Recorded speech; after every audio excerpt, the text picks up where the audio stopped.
kita bersatu hati di dalam doa sebelum kita mendengarkan akan firman Tuhan. Bapa kami yang ada di dalam surga, yang kami sembah di dalam nama Tuhan Yesus Kristus pada saat ini, kami bersatu hati datang kepadamu. Kami mau dengar akan pemberitaan Injil.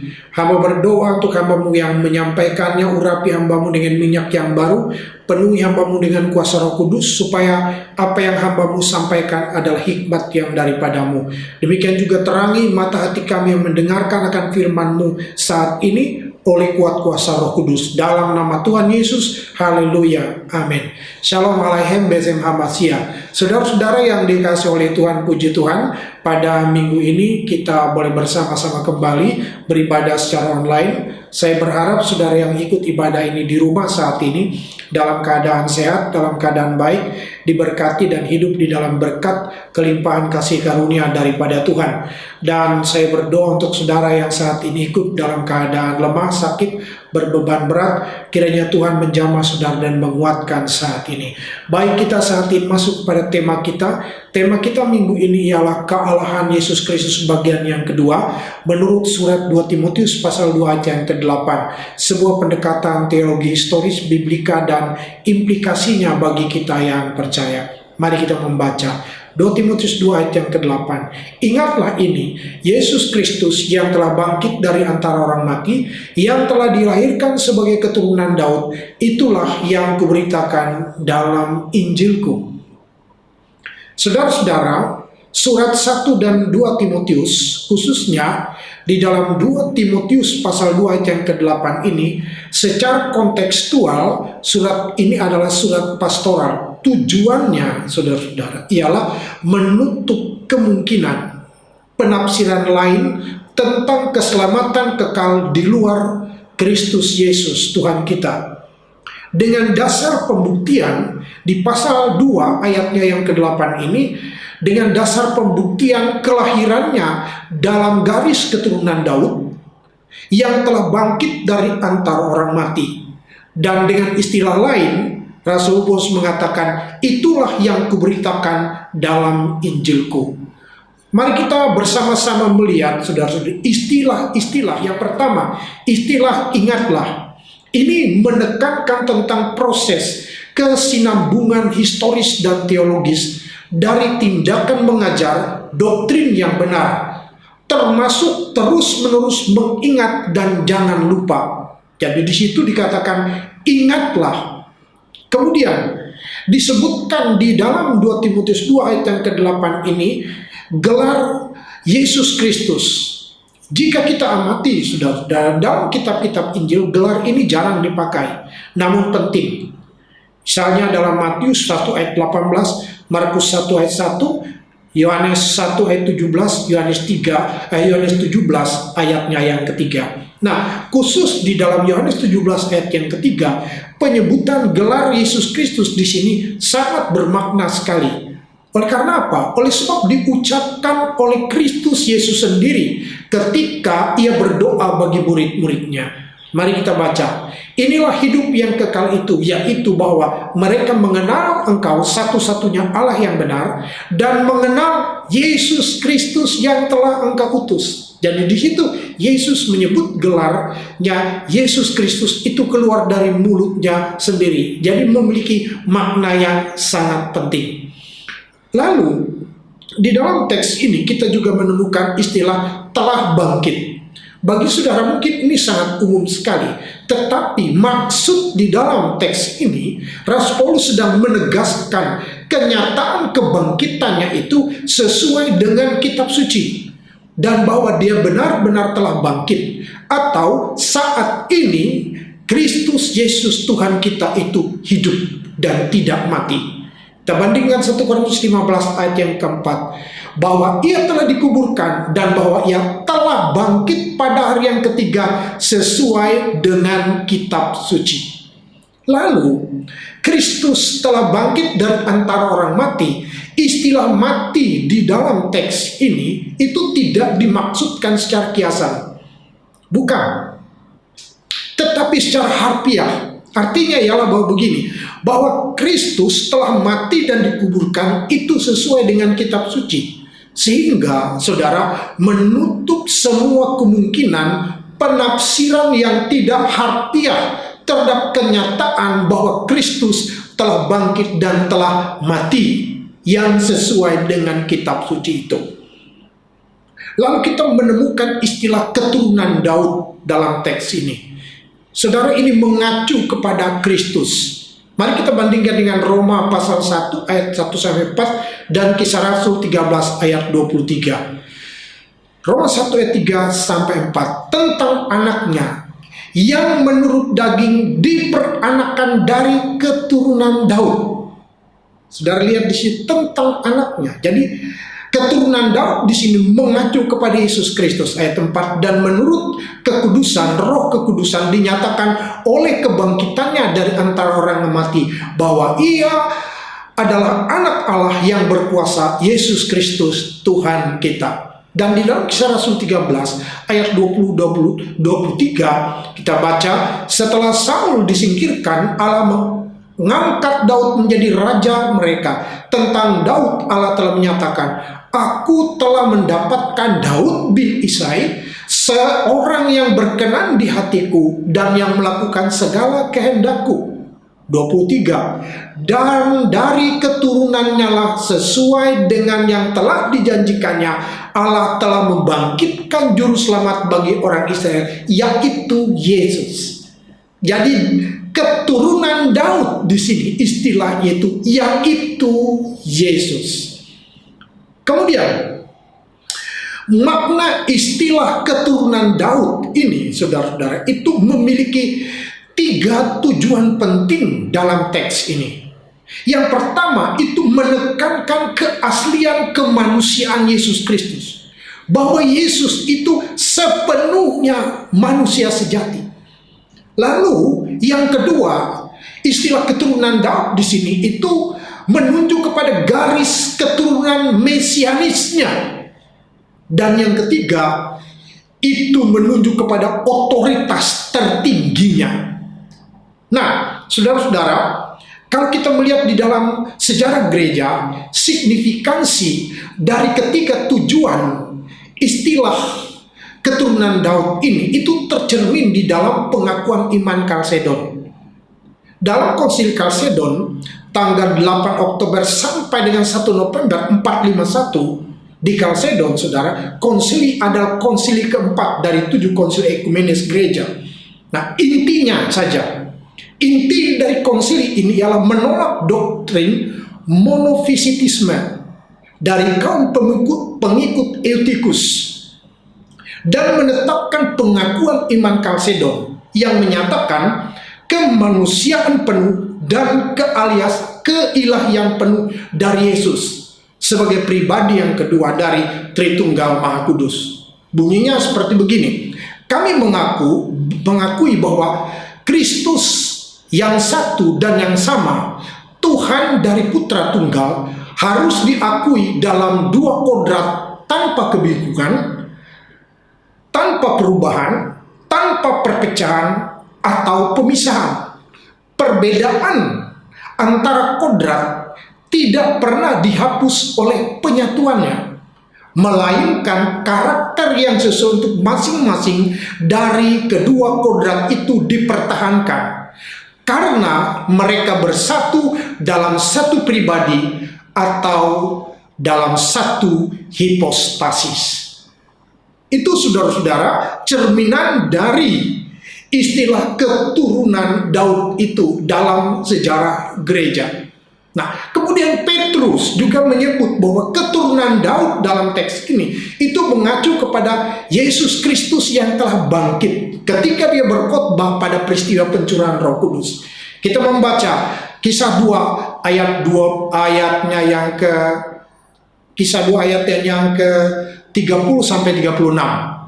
Tetapi ia adalah seorang nabi dan ia tahu bahwa Allah telah berjanji kepadanya dengan mengangkat sumpah bahwa ia akan menundukkan seorang dari keturunan Daud sendiri di atas tahtanya. Jadi ini janji dari Allah kepada Daud. Karena ia telah melihat ke depan dan berbicara tentang kebangkitan Mesias.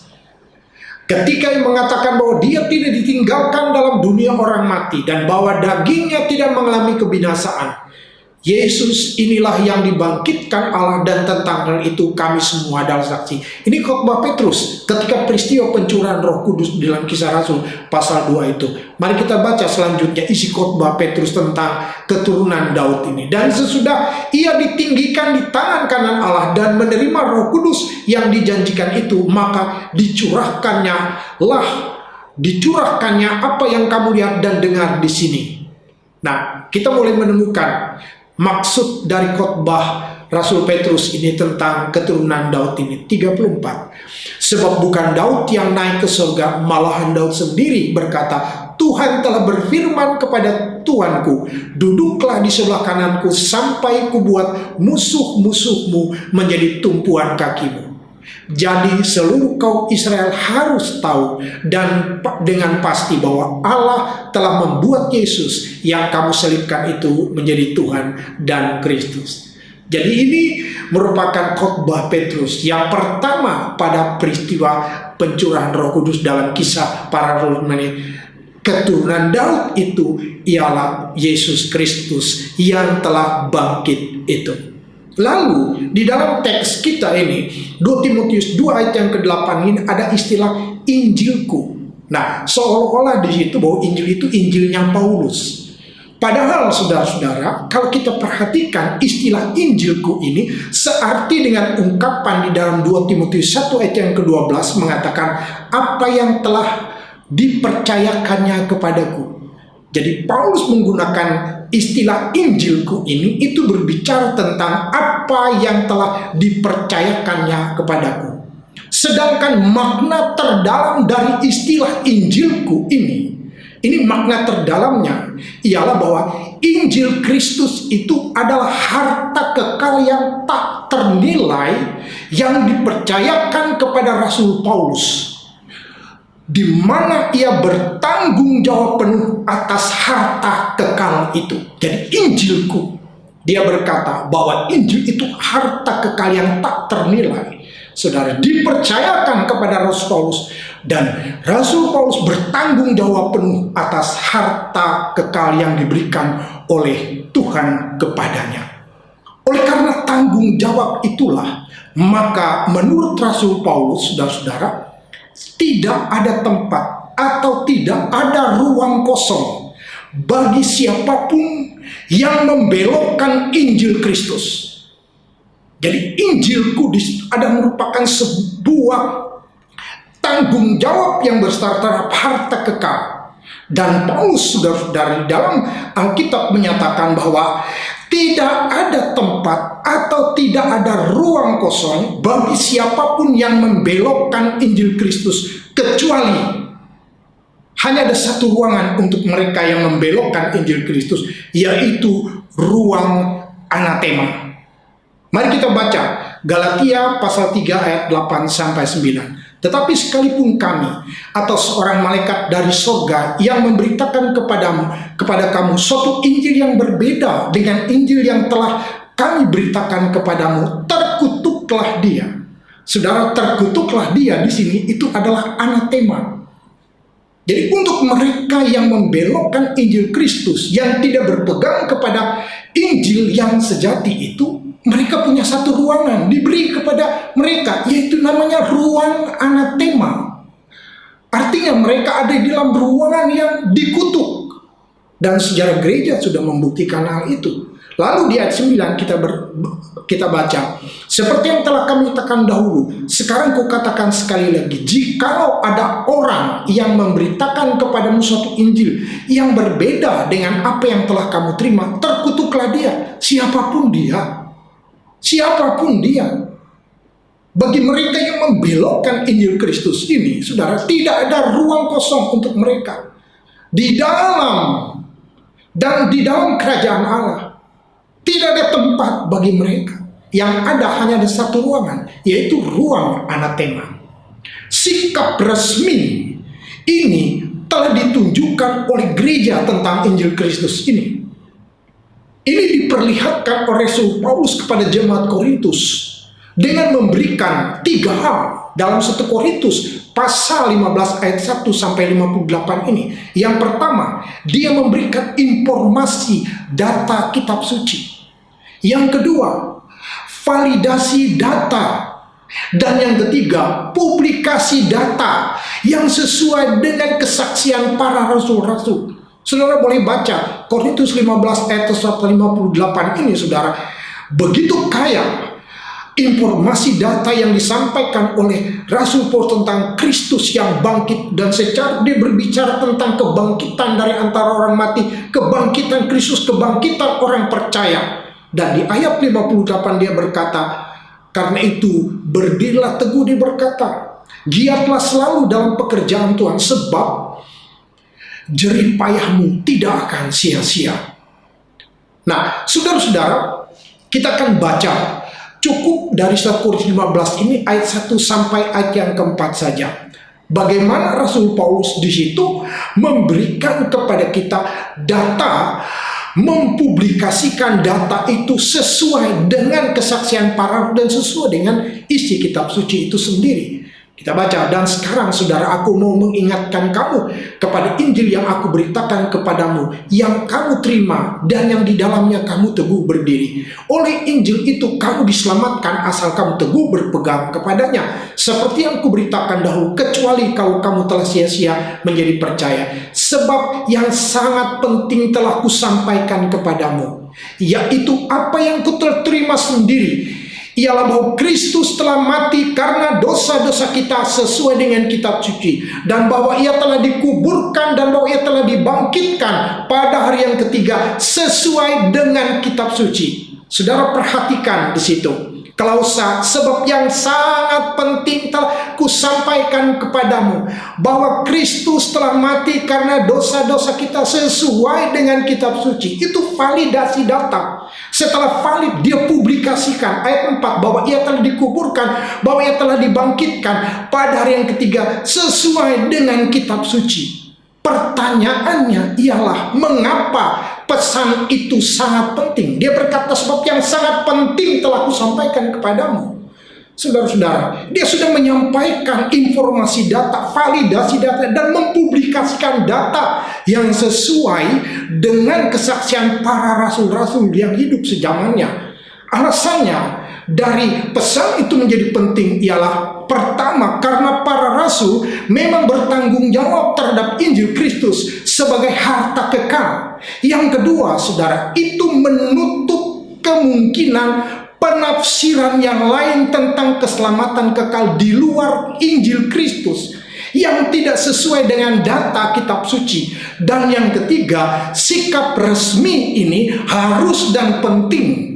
Kenapa? Karena inilah doa yang disampaikan oleh Yesus Kristus bagi murid-muridnya sebelum kematian, penguburan, dan kebangkitannya, yaitu supaya mereka mengenal satu-satunya Allah yang benar, mengenal kealahan Yesus Kristus, dan memahami keselamatan, karya keselamatannya itu. Mari kita lihat Yohanes 17 ayat 3 sampai 5. Inilah hidup yang kekal itu, yaitu bahwa mereka mengenal Engkau satu-satunya Allah yang benar, dan mengenal Yesus Kristus yang telah Engkau utus. Dan aku telah mempermuliakan Engkau di bumi dengan jalan menyelesaikan pekerjaan yang Kau berikan kepadaku untuk melakukannya. Oleh sebab itu, ya Bapa, permuliakanlah aku padamu sendiri dengan kemuliaan yang kumiliki di hadirat-Mu sebelum dunia ada.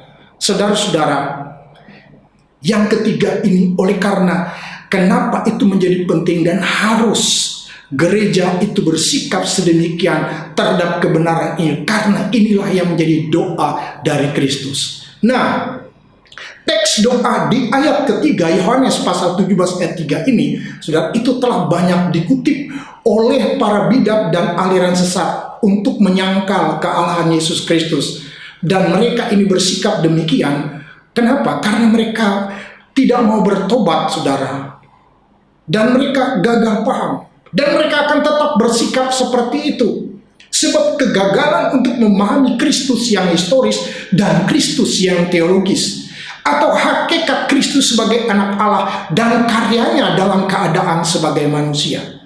Di ayat 3 yang kita baca tadi, mereka berkata, dalam doa dari Yesus ini dia berkata bahwa supaya Mereka mengenal bahwa engkaulah satu-satunya Allah yang benar dan mengenal Yesus Kristus yang engkau utus. Jadi para bidat dan aliran-aliran sesat ini menganggap bahwa Yesus itu hanyalah utusan, dia bukanlah Allah. Tapi mari kita perhatikan setelah ayat 3, ayat 4, kemudian ada ayat 5. Kita baca ayat 5. Oleh sebab itu ya Bapa, permuliakanlah aku padamu sendiri dengan kemuliaan yang kumiliki di hadiratmu sebelum dunia ada. Perhatikan klausa di ayatnya yang kelima ini, padamu sendiri di hadiratmu sebelum dunia ada.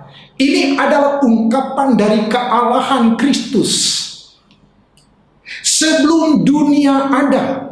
Ini adalah ungkapan dari kealahan Kristus, dan ini juga koheren dengan tulisan dari Rasul Yohanes di pasal sebelumnya, yaitu Yohanes 1 ayat 1, bahwa sebelum dunia ada atau pada mulanya dia adalah Logos atau firman yang bersama-sama dengan Allah, dan firman itu adalah Allah. Mari kita baca Yohanes 1 ayat 1. Pada mulanya adalah firman, firman itu bersama-sama dengan Allah, dan firman itu adalah Allah. Saudara-saudara perhatikan di situ teks Alkitab mengatakan en arche en hologos, kai hologos en prostonteon, kai theos en hologos. Saudara-saudara, yang pertama dikatakan di situ en arche en hologos, itu berbicara tentang kekekalan logos atau firman itu. Yang kedua dikatakan di situ kai hologos en prostonteon, itu berbicara tentang relasi theos itu dengan logos. Dan yang ketiga kai theos en hologos, firman itu adalah Allah atau logos itu adalah Allah. Jadi logos yang dimaksud di sini, saudara-saudara, bukan manusia, bukan malaikat, bukan makhluk lain. Bukan seperti cara pandang orang Yunani, logos itu hanya sekedar wisdom atau kebijakan, kebijaksanaan. Tetapi dalam cara pandang gereja, meskipun gereja hidup di dalam kejayaan filsafat Yunani, bahkan Alkitab pun ditulis dalam teks-teks Yunani, manuskrip-manuskrip Yunani, tetapi saudara, cara pandang gereja tidaklah sama dengan cara pandang dan budaya Yunani. Karena apa?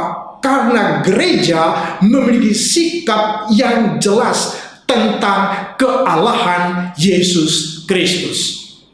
Dan di dalam Alkitab, ketika logos itu menjadi manusia, ayatnya yang ke-14, namanya Yesus Kristus. Dialah yang menyatakan siapa Allah itu bagi kita. Ayat yang ke-18 berkata, Yohanes 1 ayat 18, tidak seorang pun pernah melihat Allah, tetapi anak tunggal Allah yang ada di pangkuan Bapa, dialah yang menyatakannya. Dan Yesus Kristus inilah yang menyatakan sifat-sifat Allah melalui kehidupan, pelayanan, kasih, dan kuasanya. Yohanes 14 ayat 9, barang siapa telah melihat aku, ia telah melihat Bapa. Jadi saudara-saudara, satu-satunya Allah yang benar hanya kita kenal di dalam dan melalui Yesus Kristus. Tanpa di dalam dan melalui Yesus Kristus yang telah berinkarnasi menjadi manusia, Allah itu adalah Allah yang tidak dikenal. 1 Yohanes 5 ayat yang ke-20 mengatakan, akan tetapi kita tahu bahwa anak Allah telah datang dan telah mengaruniakan pengertian kepada kita supaya kita mengenal yang benar, mengenal Allah. Dan kita di dalam yang benar, di dalam anaknya Yesus Kristus. Dia adalah Allah yang benar dan hidup yang kekal.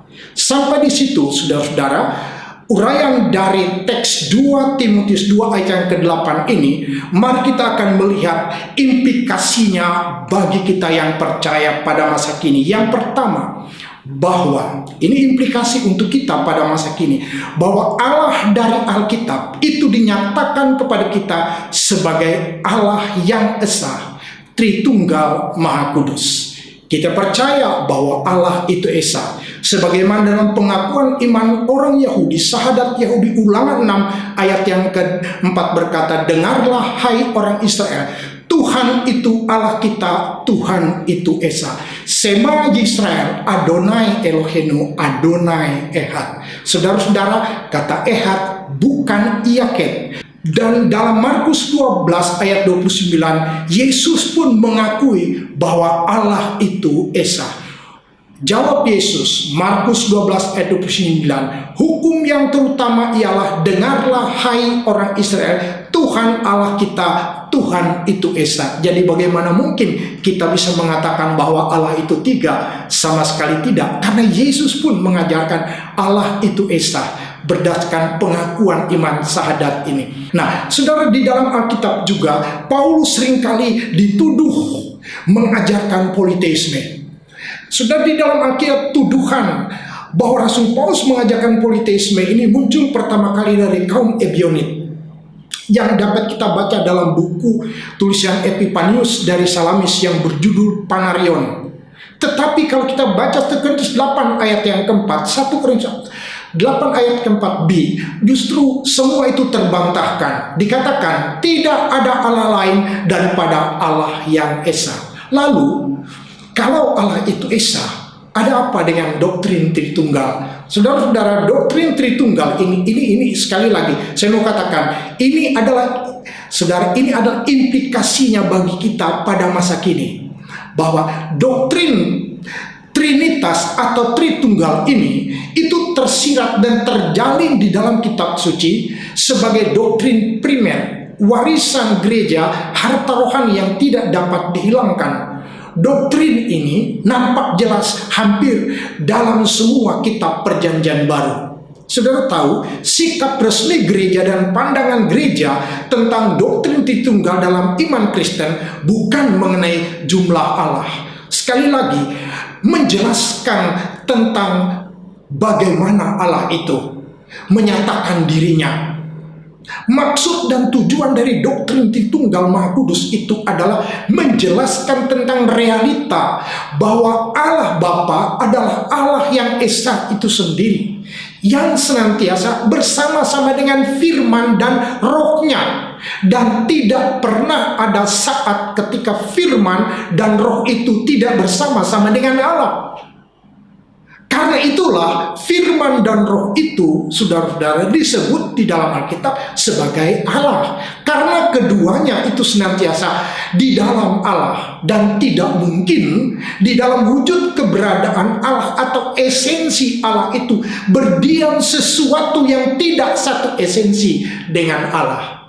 Dalam Alkitab kita mengenal Allah Sang Bapa adalah Allah yang esa itu sendiri. Sang Bapa itu adalah sumber dari keesaan dari Tritunggal Maha Kudus ini. Ini menjadi asal usul firman-Nya yang kekal, yang berada satu di dalam dirinya, dan juga menjadi asal usul dari rohnya sendiri yang juga secara kekal berada di dalam dirinya yang esa itu. Nah, keberadaan Allah yang esa, yang sejak kekal memiliki firman dan roh yang kekal, yang berada satu di dalam diri Allah Bapa yang esa, inilah yang disebut sebagai Tritunggal Maha Kudus. Dalam Alkitab, saudara-saudara, Matius 28 ayat 19 dengan jelas mengatakan di situ, karena itu pergilah, jadikanlah semua bangsa muridku, baptislah mereka dalam nama Bapa dan Anak dan Roh Kudus. Tertullianus juga, seorang bapak gereja, berkata, tres personae una substantia, tiga pribadi atau tiga hipostasis atau realita konkret, satu substansi atau hakikat. Kemudian Tertullianus berkata, discreti non separate, berbeda tetapi tak terpisahkan. Mari kita perhatikan, saudara-saudara, pentingnya karya Allah Tritunggal ini di dalam kitab Efesus 1 ayat 17 yang menjadi doa Rasul Paulus supaya kita mengenal Dia dengan benar. Kita baca ayat 17, Efesus 1 ayat 17. Dan meminta kepada Allah Tuhan kita Yesus Kristus, yaitu Bapa yang mulia itu, supaya Ia memberikan kepada roh hikmat dan wahyu untuk mengenal Dia dengan benar. Jadi untuk dapat mengenal, saudara-saudara, Allah Tritunggal ini dengan benar, maka kita harus meminta kepada Bapa sebagai pribadi Allah Tritunggal yang pertama. Kemudian dikatakan di situ Yesus Kristus dan Roh Kudus.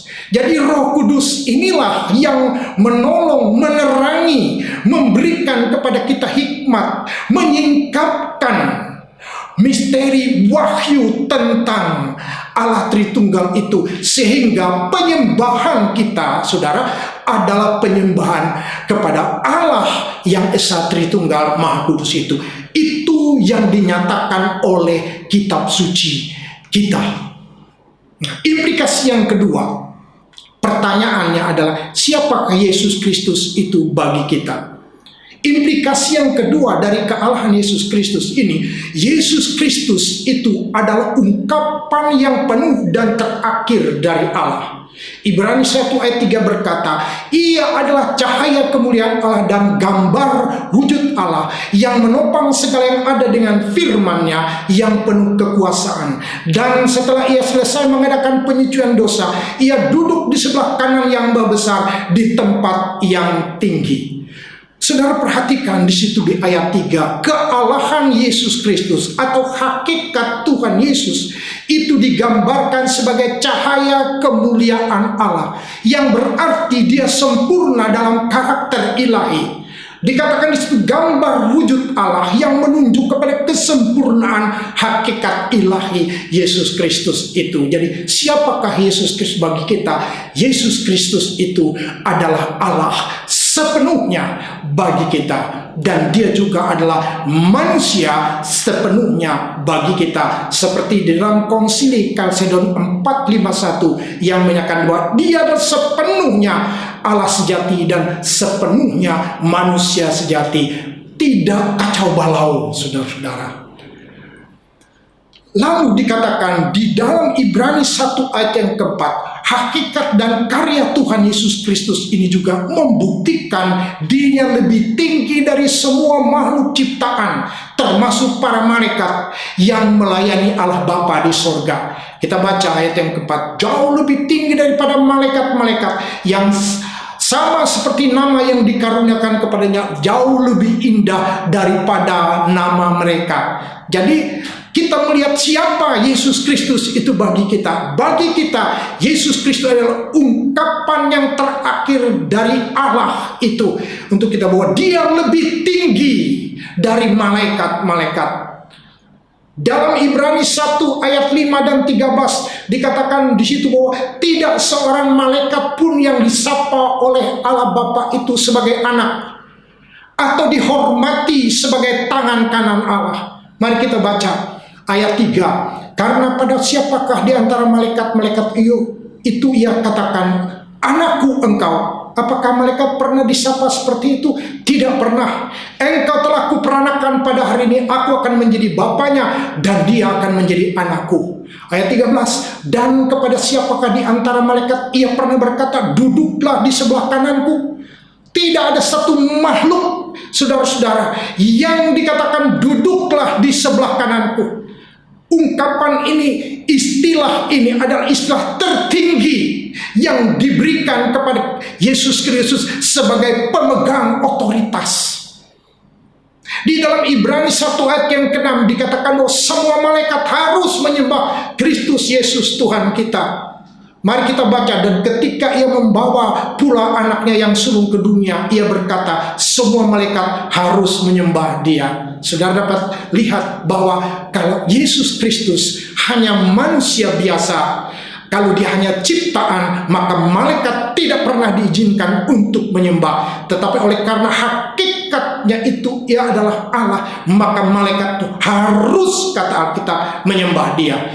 Yesus Kristus juga disapa Allah sebagai Raja kekal yang bertahta atas semua ciptaan yang tunduk dan takluk di hadapannya. Ibrani 1 ayat 8 sampai 12. Kita baca ayat 8 saja. Tetapi tentang anak ia berkata, tahtamu ya Allah tetap untuk seterusnya dan selamanya, dan tongkat kerajaanmu adalah tongkat kebenaran. Tentang anak ia berkata, Allah Bapa berkata bahwa tahtamu ya Allah tetap untuk seterusnya. Itu yang dikatakan oleh Alkitab tentang anaknya. Dan implikasi yang ketiga bagi kita dari kealahan Yesus Kristus ini di dalam teks kita 2 Timotius 2 ayatnya yang ke-8. Pentingnya saudara, doktrin kealahan Yesus Kristus ini mengingatkan kita tentang sejarah gereja. Bahaya pergeseran ideologi, pergeseran teologis, termasuk pergeseran nilai-nilai. Kalau kita baca pasal ini, di pasal 3 ayat 1 2 Timotius ini dikatakan begini, ketahuilah bahwa pada hari-hari terakhir akan datang masa yang sukar. Kata hari-hari terakhir di situ adalah alarm yang tidak terbatas pada zaman yang eskatologis, tetapi mencakup juga serangan gnostik terhadap gereja yang sedang berkembang pada waktu itu. Artinya di sini implikasi penting untuk kita mengenai kealahan Yesus Kristus itu, karena mengingat tentang sejarah gereja yang diserang luar biasa. Bahaya pergeseran ideologi, pergeseran teologis, termasuk pergeseran nilai-nilai pada hari ini. Nah, sebagai penutup dari tema kita tentang kealahan Yesus Kristus ini, saya ingin membacakan untuk kita 2 Yohanes 1 ayat 7 sampai 12. Rasul Yohanes menyimpulkan tentang bagaimana sikap kita sebagai orang yang percaya yang telah diselamatkan oleh kasih Kristus.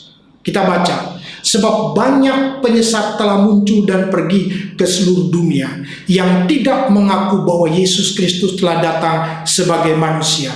Itu adalah si penyesat dan antikris.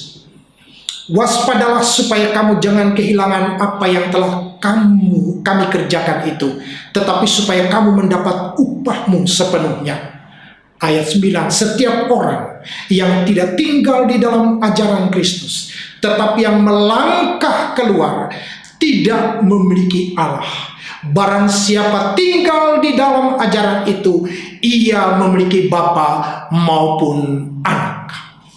Ayat 10, jikalau seorang datang kepadamu, ia tidak membawa ajaran ini, jangan kamu menerima dia dalam rumahmu. Jangan memberi salam kepadanya. 11, sebab barang siapa memberi salam kepadanya, ia mendapat bagian dalam perbuatannya yang jahat. Sangat serius, sangat serius. Saudara-saudara, teks ini tidak berbicara tentang bagaimana kita berbangsa, bernegara, harus saling hormat, menghormati, menghargai satu dengan yang lain, tanpa memandang suku, ras, agama, atau apapun. Tetapi jikalau seorang datang kepadamu membawa ajaran ini, jangan kamu menerima dia. Itu menjadi serius. Karena apa? Karena ini bicara tentang keselamatan kekal, nasib kekal jiwa kita. Apakah kita akan masuk di dalam kekekalan Allah atau kita dibuang?